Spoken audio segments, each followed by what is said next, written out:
चला म्हटलं आज पिलूच्या पप्पाची फेवरेट भाजी बनवूयात. खूप दिवसांनी बनवत होते. कढईमध्ये थोडंसं तेल ॲड करून घेतलं. अद्रक, लसण, खोबरं आणि हरभऱ्याची डाळ चांगली भाजून घेतली.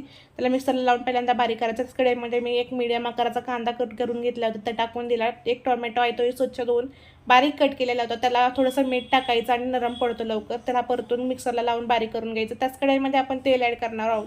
सगळे मसाले ॲड करून घेतले. मिर्च पावडर, कांदा लसण मसाला, थोडीशी हळद, गरम मसाला, शेवभाजी मसाला टाकून चांगला मस्त परतून घेतला तेलामध्ये. त्याचाच मी वाटण ॲड करून घेतले. तेल सुटेपर्यंत छान परतून घेतलं. आता याच्यामध्ये आपण 2 ग्लास गरम पाणी ॲड करणार आहोत. पाणी गरमच टाकायचं आहे. चवीप्रमाणे मीठ टाकून मिक्स करून घ्यायचं आहे. याला 5 मिनिटं उकळी येऊन द्यायची आणि कोथिंबीर टाकून गॅस बंद करायचा आहे. आपली मस्त तरी आलेली आहे भाजीला. आपली शेवभाजी तयार झालेली आहे. रात्रीच्या जेवणामध्ये मी हेच बनवलेलं होतं. तर शेवभाजी आपल्याला बनवताना शेव अगोदर टाकायची नाही. ज्यावेळेस आपण जेवण वाढून घेणार आहोत त्याच वेळेस शेव टाका, नाहीतर पूर्ण कढईमध्ये बेसन तयार होईल, शेवभाजी बाजूला राहील. तर व्हिडिओ आवडला असेल तर नक्की लाईक, शेअर आणि